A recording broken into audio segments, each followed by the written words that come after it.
జై శ్రీరామ్. భారత్ మాతాకి జై.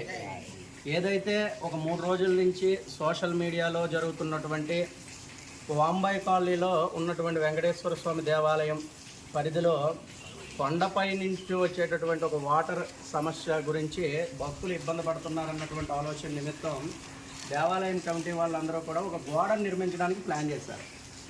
మరి దీని నిమిత్తం ఏదైనా ఒకవేళ ప్రాబ్లం జరిగి ఉంటే, ఒకవేళ ఎవరైనా సరే రెవెన్యూ నుంచి ఒక నోటీస్ అయినా సరే దేవాలయం కమిటీ వాళ్ళకి ఇవ్వాలి. అటువంటి నోటీస్ కూడా మేము వచ్చి దేవాలయం కమిటీ వాళ్ళకి మేము వచ్చి అడిగితే అటువంటి నోటీసులు కూడా ఇవ్వలేదన్నటువంటి ఆలోచన వాళ్ళు మాకు చెప్పడం జరిగింది. ఒకవేళ వచ్చినటువంటి వ్యక్తులు ఎవరైతే ఉన్నారో వాళ్ళు ఇక్కడికి వచ్చి గుణపాలతో ఇవన్నీ తీశారు. ఒకవేళ వచ్చినట్లయితే కరెక్టే, మీరు ఉద్యోగ నిమిత్తం వచ్చినట్లయితే దానికి ఒక పోలీస్ పర్మిషన్తో పాటు పోలీసులు కూడా రావాల్సినటువంటి బాధ్యత ఇక్కడికి ఉంది. కానీ అటువంటి వాళ్ళు ఎవరో ఇక్కడ కనిపించలేరు. కేవలం రెవెన్యూ సిబ్బంది మాత్రమే ఇక్కడికి వచ్చి మళ్ళీ మేము సేకరించినటువంటి మాటలు ఏంటంటే ఇక్కడ ఉన్నటువంటి వ్యక్తులందరూ కూడా చాలా దురుసుగా కూడా మాట్లాడడం, దాంతోపాటు మహిళలు కూడా ఉన్నారు. ఇక్కడ మహిళలను కూడా కొంచెం తోశారు అన్నటువంటి విషయం కూడా మాకు తెలియజేశారు. మేమందరం ఈరోజు విశ్వ హిందూ పరిషత్, హిందూ ధర్మ పరివార్, ఆర్ఎస్ఎస్, మరి మిగతా అనేక సంస్థల నుంచి మేమందరం ఇక్కడ రావడం జరిగింది. అసలు జరిగినటువంటి ఘటన గురించి మేమందరం ఇక్కడ రావడం జరిగింది.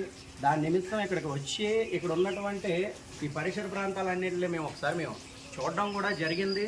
ఒకవేళ రెవెన్యూ సిబ్బంది ఇప్పుడు ఎంఆర్ఓ గారు ఏవైనా సరే ఒకవేళ నోటీసులు ఇచ్చినట్లయితే ఆ నోటీసులు కూడా వీళ్ళ దగ్గర లేవంట. మరి వాళ్ళు ఇచ్చారని వాళ్ళు చెప్తూ ఉన్నారు. మరి దేవస్థానం కమిటీ వాళ్ళు అడిగితే మాకు ఇవ్వలేదు, మాకు అందలేదు అన్నటువంటి విషయం కూడా చెప్తున్నారు. అయ్యా, దయచేసి ఎంఆర్ఓ గారికి మేము చెప్తున్నటువంటి విషయం ఏంటంటే 10 మందికి ఉపయోగపడేది గుడి. ఇక్కడికి భక్తులు అసౌకర్యంగా వాన వస్తే ఇబ్బంది పడుతున్నారన్నటువంటి ఆలోచన ద్వారా గోళ నిర్మిద్దాం అన్నటువంటి ఆలోచన చేస్తున్నారు. దీని మీద పూర్తిగా మీరు బాధ్యత వహించండి. మీరందరూ కూడా ఒకసారి వచ్చి దేవాలయం కమిటీ వాళ్ళతో కానీ లేకపోతే పెద్దల సమక్షంలోనే కానీ ఏమైనా మాట్లాడి చర్చించుకొని మనం చేయాల్సినటువంటి పనులు భక్తుల్ని భయభ్రాంతులు చేసి మాత్రం చేయొద్దని మేమందరం కూడా హిందూ సంఘాల నుంచి హెచ్చరిక చేస్తున్నాం. ఇది 10 మందికి సంబంధించినటువంటి దేవాలయం. అంటే దేవాలయంలో ఆ రోజు మీరు వచ్చినప్పుడు కేవలం ఎవరైనా భక్తులు వచ్చినట్లయితే ఒకవేళ భక్తులు ఏమైనా అంటే ఒకవేళ అక్కడ గొడవలు జరిగితే దానికి బాధ్యత వహించవలసినటువంటి పోలీస్ శాఖ వారు కూడా ఇక్కడ ఎవరు కనిపించలేదు. మరి దాని నిమిత్తం మీరందరూ కూడా ఖచ్చితంగా కూడా మేము కూడా ఇప్పుడు ఏంటంటే అన్ని సంఘాలు, హిందూ సంఘాలు అన్నీ వచ్చాయి. ఎంఆర్ఓ దగ్గరికి వెళ్ళి మేము కూడా నివేదిక అడుగుతాం.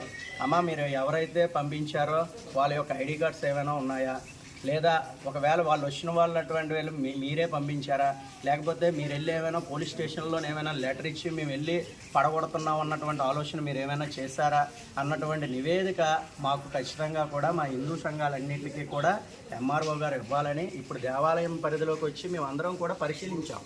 ఇక్కడ ఏదైతే జరుగుతుందో వాళ్ళు కూడా ఇక్కడ ఉన్నటువంటి దేవాదాయ కమిటీ వాళ్ళు కూడా మాకు వివరించారు. అయ్యా, ఇలా మేము కట్టుకుంటున్నాం, సమస్య ఇలా ఉంది, ఆ సమస్య నిమిత్తమే మేము కట్టుకుంటున్నాం తప్ప ఇక్కడ ఏదైనా అప్పుడు కూడా మనకు ప్రభుత్వం సేకరించి ఇచ్చినటువంటి భూమిలోనే మేము కట్టుకున్నాం. ఇక్కడ ఎవరో కూడా ఏది చేసుకోవడానికి ఇక్కడ ఏమైనా మా సొంత ఇల్లులు నిర్మిస్తే ఎవరైనా మమ్మల్ని మీరు చేయొచ్చు, కానీ ఇక్కడ సొంతంగా ఎవరూ నిర్మించడం లేదు. కేవలం గుడికి సంబంధించినటువంటి విషయం నిమిత్తమే ఇక్కడ మేము కట్టుకుంటున్నాం.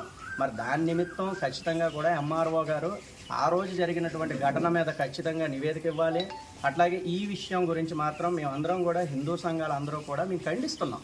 ఏంటంటే ఏదైనా జరిగేటప్పుడు ఆ సమస్యని ఖచ్చితంగా కూడా 10 మంది దృష్టిలోకి మీరు తీసుకువెళ్ళాలి.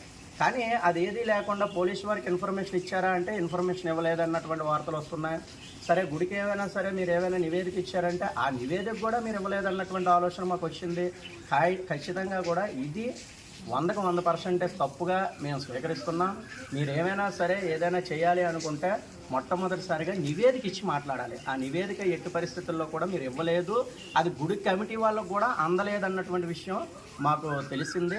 ఖచ్చితంగా కూడా దీని నిమిత్తం మేమందరం కూడా ఎంఆర్ఓ ఆఫీస్కి వెళ్ళి అసలు జరిగినటువంటి ఘటన మీకు ఎవరు ఇక్కడ ఇన్ఫర్మేషన్ ఇచ్చారు, దీని మీద ఎవరైనా కంప్లైంట్ పెట్టారా, లేకపోతే దీని వెనకాతలు ఎవరైనా ఉండి నడిపిస్తున్నారా, ఇవన్నీ కూడా ఖచ్చితంగా మా హిందూ సంఘాలకు మీరు తెలియజేయాలని కూడా మేము ఎంఆర్ఓ గారికి వినయపూర్వకంగా మేమందరం కూడా కోరుకుంటున్నాం.